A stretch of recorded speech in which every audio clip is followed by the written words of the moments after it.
Assalamualaikum warahmatullahi wabarakatuh. Perkenalkan, nama saya Widianto Nugroho, anggota kelompok 6 Manajemen Risiko Pemasaran. Dan pada video pembahasan kali ini, kelompok kami akan menyajikan video pembahasan materi pertemuan ketiga minggu lalu yang akan kami bahas pada video kali ini.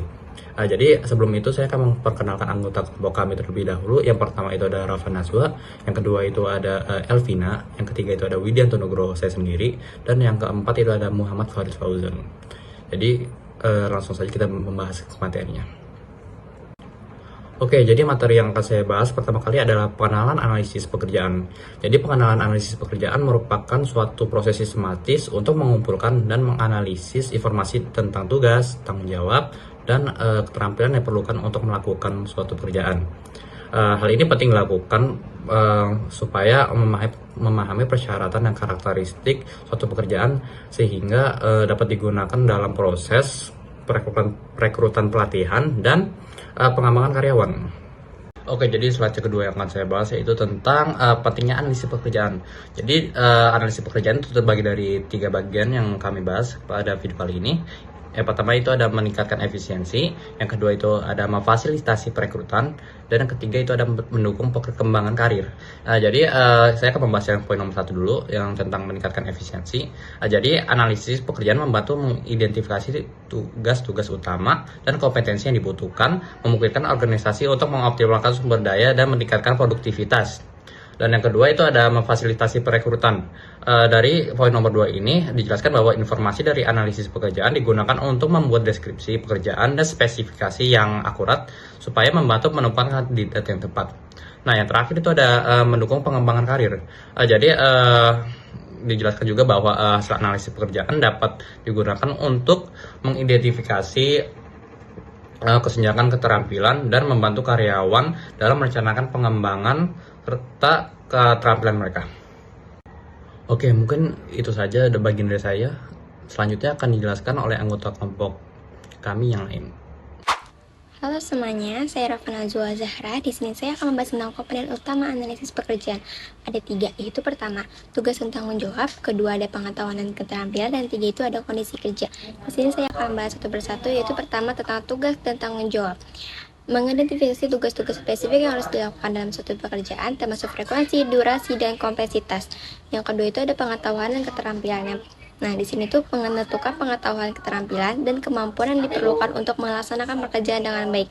Dan yang ketiga itu ada kondisi kerja, memahami lingkungan kerja, peralatan yang digunakan, dan persyaratan fisik yang terlibat dalam melakukan pekerjaan. Selanjutnya saya akan membahas tentang metode analisis pekerjaan.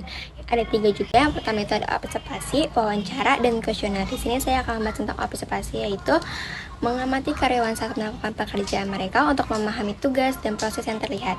Terus di sini juga ada wawancara karyawan dan manajer untuk mendapatkan informasi rinci tentang pekerjaan tersebut. Terus yang ketiga itu ada kuesioner.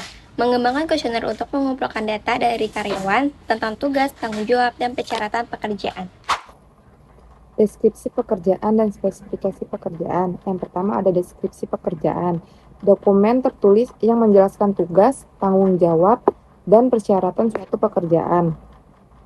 Yang kedua ada spesifikasi pekerjaan. Spesifikasi pekerjaan menentukan kualifikasi, keterampilan, dan kemampuan yang diperlukan untuk melakukan pekerjaan dengan baik. Di sini ada perbedaan deskripsi pekerjaannya berfokus pada pekerjaan itu sendiri, sedangkan spesifikasi pekerjaan berfokus pada karakteristik karyawan yang diperlukan. Terus di situ ada keterkaitan, keduanya saling melengkapi dalam mengidentifikasikan persyaratan dan harapan untuk suatu peran. Nah, di slide berikutnya, tantangan dalam analisis pekerjaan. Waktu dan sumber daya, keduanya saling melengkapi dalam mengidentifikasi persyaratan dan harapan untuk suatu peran. Yang kedua ada resistensi karyawan. Karyawan mungkin merasa was-was atau tidak nyaman dengan analisis pekerjaan, terutama jika dikaitkan dengan perubahan. Yang ketiga, ada dinamika organisasi. Perubahan dalam struktur, proses, atau teknologi dapat mempengaruhi analisis pekerjaan dan memerlukan pembaruan yang berkelanjutan.